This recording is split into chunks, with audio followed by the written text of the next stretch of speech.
Hi, everyone. Welcome back. This is now the Spike Cohen edition of Libertarians Launching Platforms. This is where I am trying to build a website for myself and I'm bringing everyone along with me. And today we have a very special guest, Spike Cohen, the 2020 Libertarian Party vice presidential candidate, where I get to ask Spike a question about how did he start a website business when he was a teenager and then suddenly become a vice presidential candidate in 2020.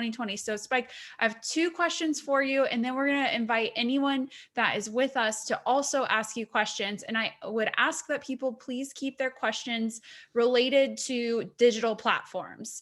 So Spike, first question I have for you is, you're an expert with websites. You built a company, you sold a company related to websites. For somebody who is a beginner with a website and they want to build a website for whatever reason, what's your best advice?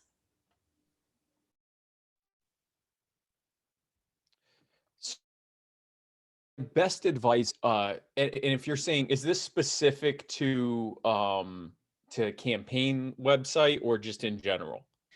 Say somebody has like a cause, campaign, issue that they want to try to promote, Okay. and they really don't know where to get started, but they know they want some kind of website. What would you advise, like getting them started? Like something, a So my tool to big use?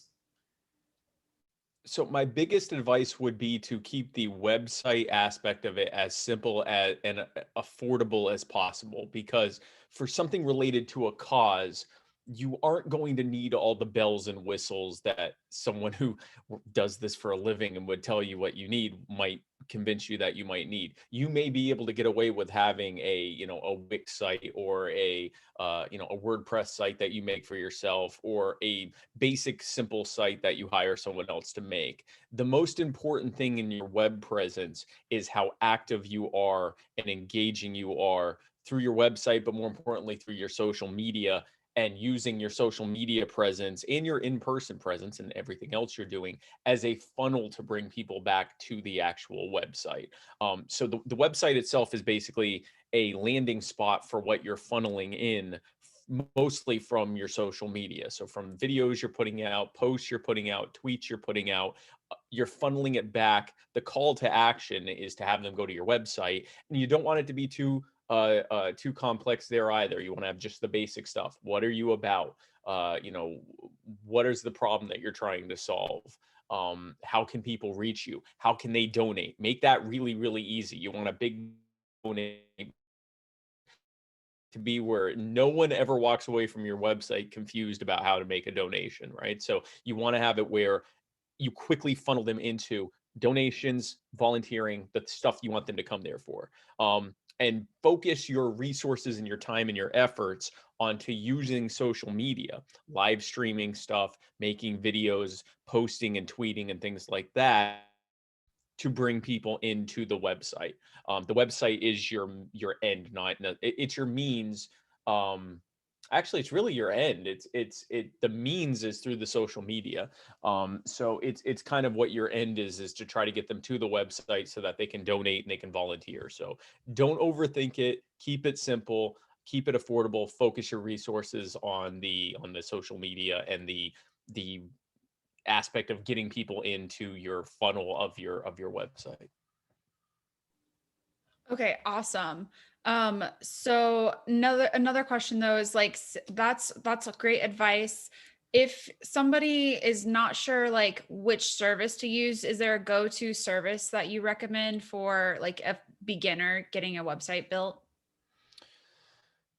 The part of the problem is I have a different idea of beginner because I've been doing it long enough. But there are a ton of free resources. There's or not expensive resources. So like Squarespace, WordPress.com.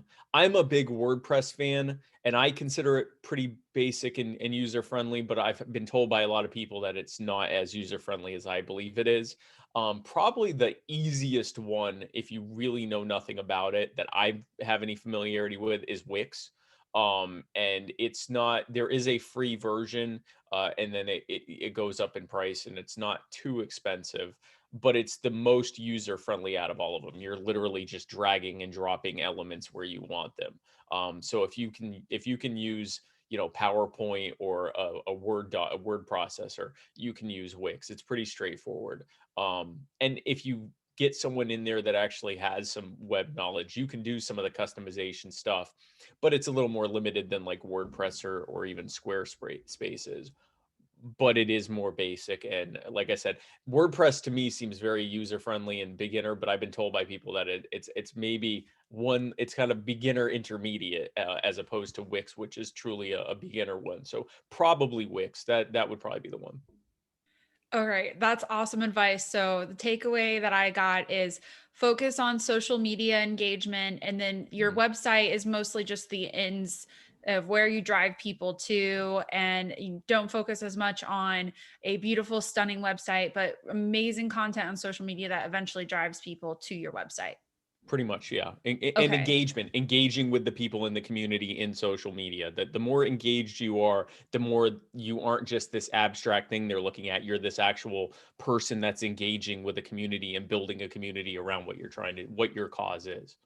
Okay, so that leads into my next question, which is I want to see more people just like you. Like I think that you are an amazing example of a libertarian that has built a platform and leveraged it for liberty. So you were a podcast co-host, and that Mhm. was kind of the thing that you were working on, and then in 2019 you and Vermin Supreme were having a conversation. He asked you to be his running mate, and in 2020 the Libertarian Party delegates made you the vice presidential candidate. I can't think of a more like success story out there of somebody who built a platform and leveraged it for liberty. So Mhm. I want to know more about how was this experience for you? I mean, I don't think you intended on running for vice president when you initially started a podcast, but what No. did that look like for you? And what's your advice to people that might be in your footsteps or might be future Spike Cohens? Well, first of all, the idea of having more of me is, well, in one way, it's horrifying because I'm not sure how many more of me the world needs to have. But it actually makes me happy because that's what I want. I want to do force multiplication. You know, there's nothing magical about what I do. It's basic relatability and marketing techniques applied to politics. It's what I learned in business, in how to grow my business, now applied to politics. And there's nothing magic about it. If you're listening to this, and if you have even, if you still have a pulse, you're able to do all or most of what I'm doing. um so there were two parts to that. How does it feel? It feels incredible. It is definitely not what I expected at this point. To put it in perspective, I announced December of 2019 that I was running for the vice presidential nomination. The beginning of November 2019, I had no idea that I would be doing this. So this is like literally within a month, I went from just podcast guy who's enjoying hanging out with libertarians and spreading the message to going in and coming in, hitting the ground running with an actual like strategy to run for vice president. And apparently it worked. When I started my podcast, the idea of it was to apply what I had learned in business and in sales to how to spread the liberty message. And that was the idea behind it. Um, so the logical conclusion ended up being, you know, what's happening now. I originally intended to just grow the podcast into something that could reach lots of people.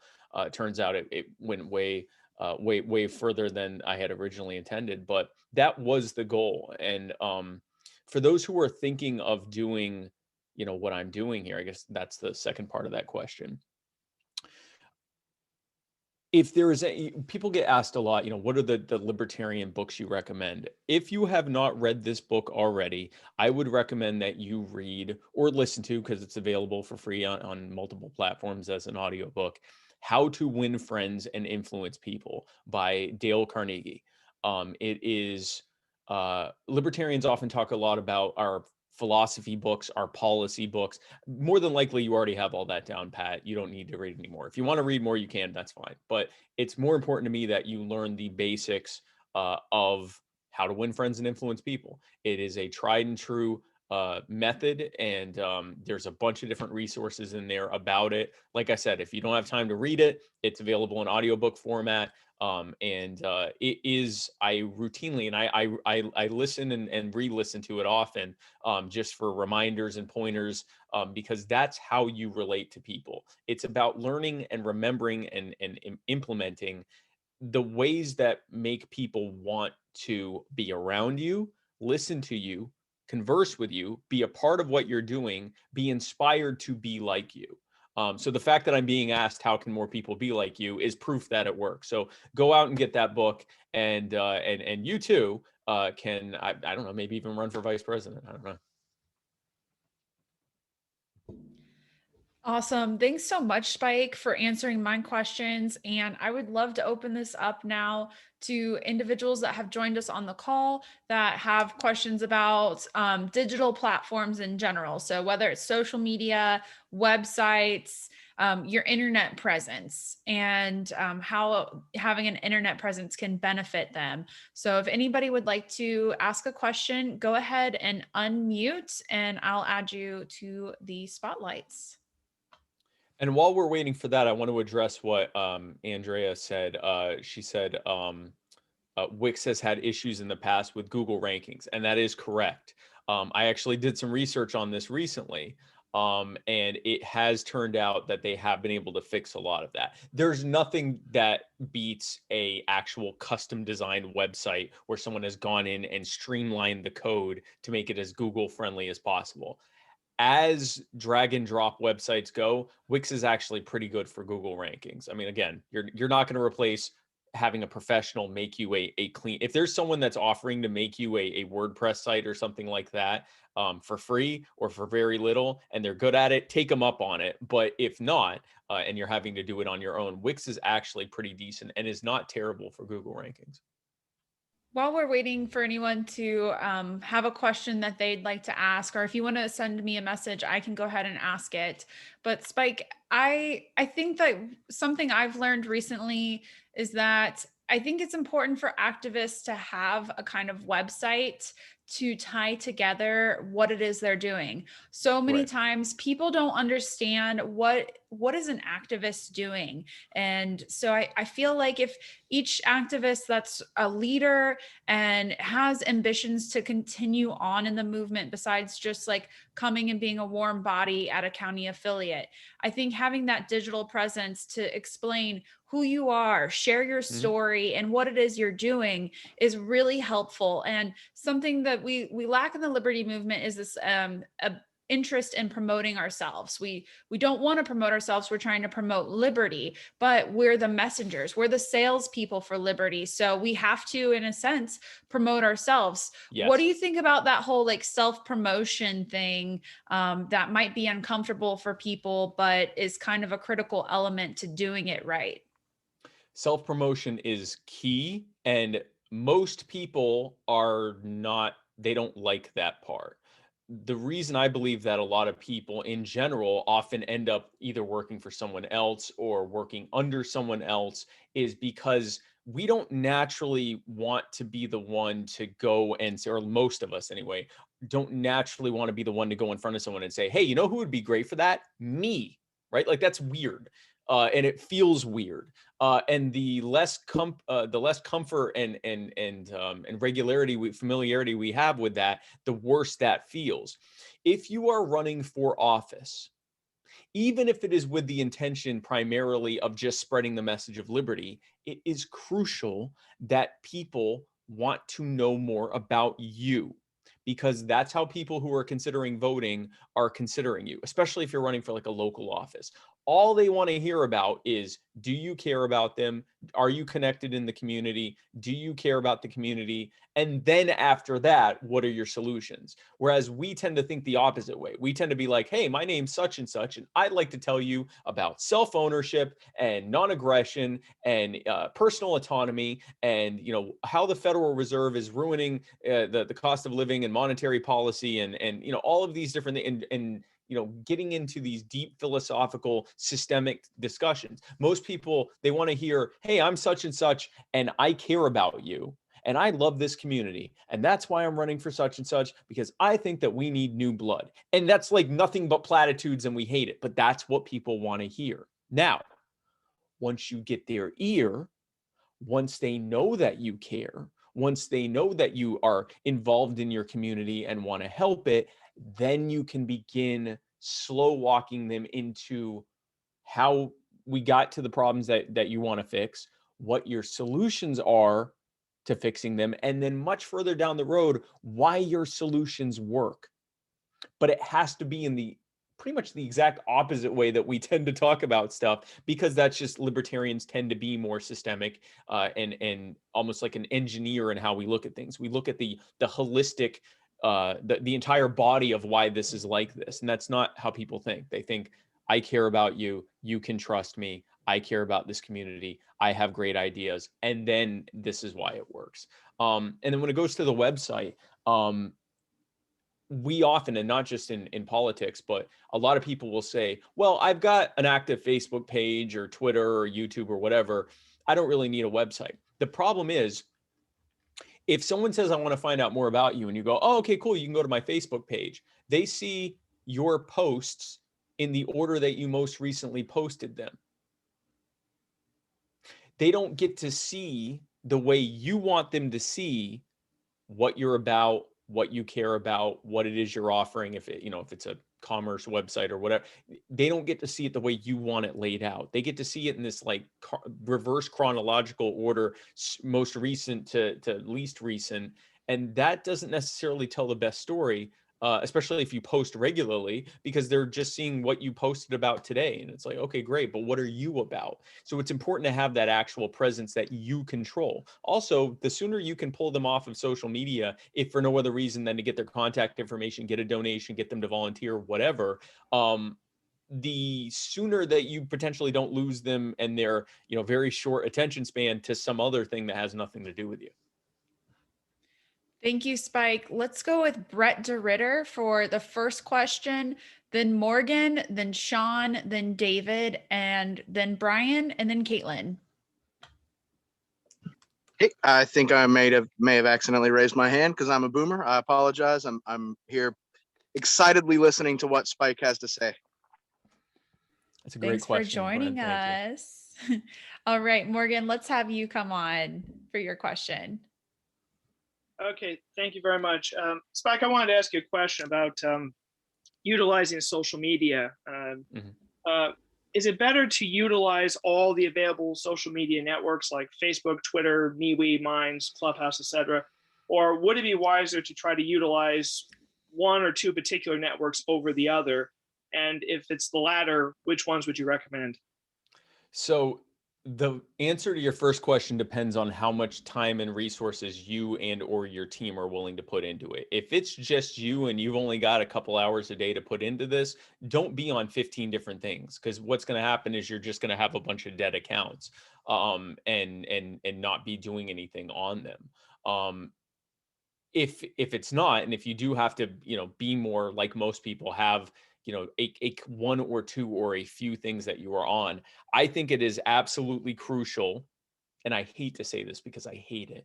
Facebook is crucial. Almost everyone is on Facebook, and normies, the ones you need to vote for you, are on Facebook, and they're in Facebook groups, like community-based Facebook groups and things like that. It's crucial to be where the normies are. So you have to be on Facebook.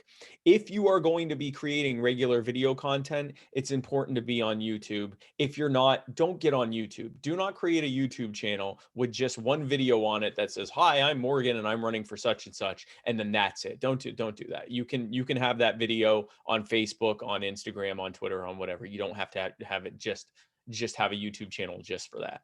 But if you are going to be regularly making videos, then yeah, sure, you should have that as well. I increasingly am a fan of Twitter, but I don't know how important Twitter is for a local or regional campaign. Whereas Facebook is crucial for that, because it has the the groups for, local community groups and, local interest type groups, and you can be involved in those groups.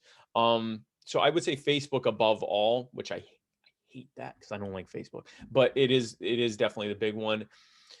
The other ones, Instagram, the rest of them, TikTok, all that stuff, that's your level of comfort. If you're comfortable on those, if that's, and just in general, it's what outside of Facebook, which you kind of sort of mandatory, the rest of them are all what your level of comfort and engagement is going to be on them. If you're going to fumble your way through them and possibly not even use them, don't even bother. But if you're comfortable with them, if IG is your go-to platform, then yeah, have a vibrant IG presence, or have a vibrant, Twitter presence if that's your jam. But definitely Facebook, and then everything else based on how much you're going to use it in your overall presence. Thank you. If you don't Spike. mind me adding something there, LinkedIn Please. is a really, please. really important one. What's that? So LinkedIn is a really important one. It is Okay. technically considered a social media platform, and it's one of the most important for a political candidate or political activist, because that's where a lot of people do the more professional networking. And as far as Twitter goes, I would say it's important for local and regional races, if not for getting the votes, for getting donations and entering the larger conversation, because Twitter is really, really big on Google rankings. So when local people are Googling you, they're going to find your Twitter because that pops up above your website most of the time. So getting involved on Twitter is super important, just not for the direct beneficial reasons that most people think of. This is why I have Caitlin. Sorry, I didn't want to. No, please. But yeah. If I say something wrong, please correct me, because you know this stuff better than I do. I mean, that's why I'm routinely calling you to ask basic old millennial questions to you. So no, thank you. There's an also, I in Spike, Reddit but not in is- team. Yeah. Yeah, no, Reddit is also the biggest social media platform in the US with the most users. So I would utilize Reddit as much as you're comfortable. Hosting AMAs and getting on other subreddits to host AMAs and get in the conversation is really beneficial too. She's saying this to me as well. Although we are technically on Reddit, we just don't use it a lot. Oh, you are? No, I got somebody running it. You're good. Oh, see, this is how much I don't know what's happening. Well, this is how you eventually get to having your own team, is you do all the things Spike did, and then people will help you out. Yeah. And then You people didn't would have a join you, team yeah, when you yeah. started, right? Yeah. No, I didn't have a team as such until after I got the nomination. I had some volunteers who would help me with some graphic stuff here and there, but most of the Team Supreme people were all hands on deck for Vermin, because that was actually goal one, was get Vermin the nomination. I was sort of a supportive role to help Vermin win. Turns out I win the thing. But then a lot of the Team Supreme people, Caitlin, a lot of the former Ruff Phillips people, and then people that came on specifically for the Jorgensen campaign became a part of my campaign team, which is now almost all of it stuck around to be a part of my volunteer team now. And it was on the strength of the work that I had done. But you can see how important it is moving forward to have that good team.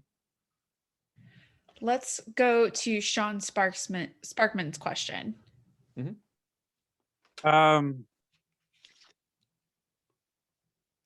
I forgot what my original question was. Oh yes. So you create a lot of content on different social medias, talking about relevant issues to people, and it seems like you've got something every day. Do you have a scheduled appointment that reminds you to you got to get content out today? So I drive it to the website. So I have a combination of things, Sean. One thing is stuff that I and the team already work on writing up.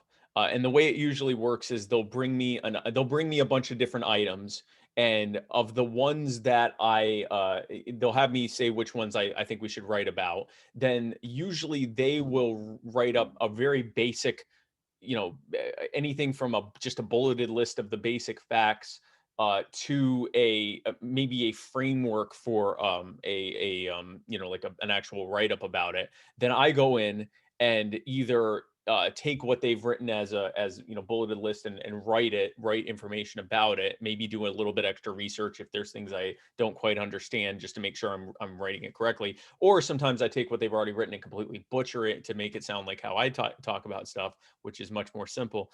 And then we put that out, and that's on a more scheduled thing. In between that, I put out stuff that's just my hot takes of hot button issues that are happening that day. So like, if so, for example, I wrote up the thing about Memorial Day on Memorial Day.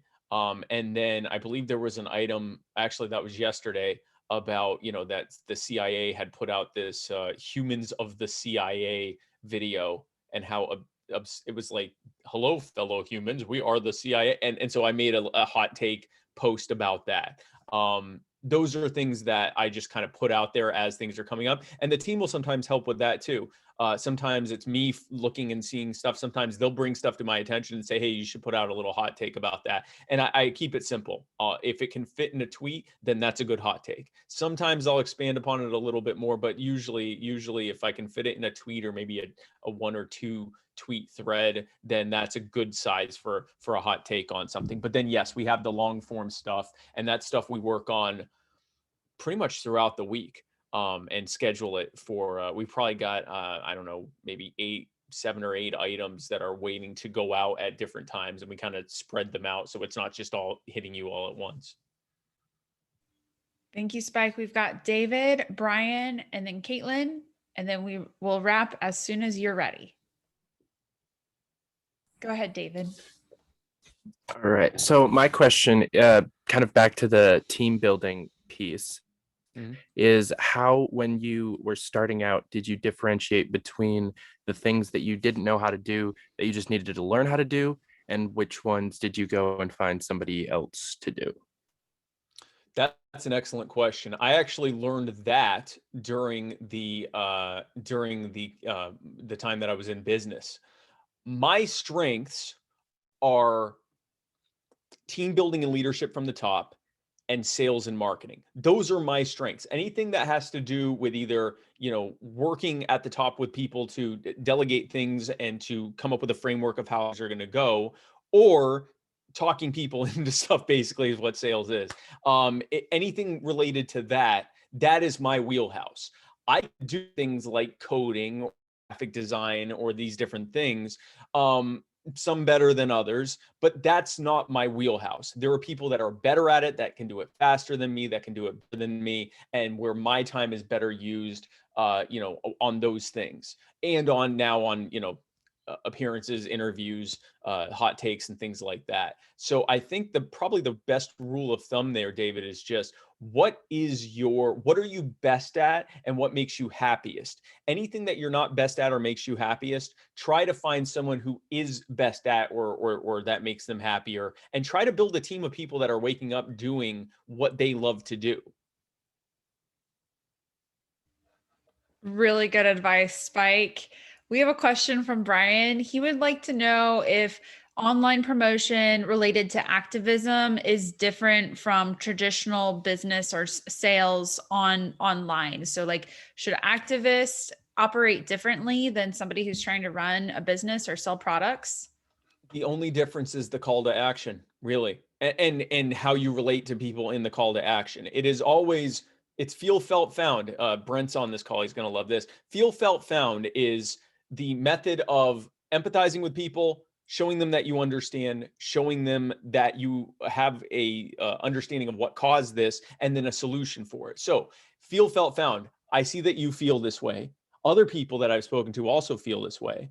And have felt this way. I feel this way as well. And what we found is that the solution is whatever it is you're trying to sell them on. In this case, it would be liberty. In this case, it would be your campaign, or joining the Libertarian Party, or being a part of this, event or charitable effort, or whatever it is you're trying to get them into.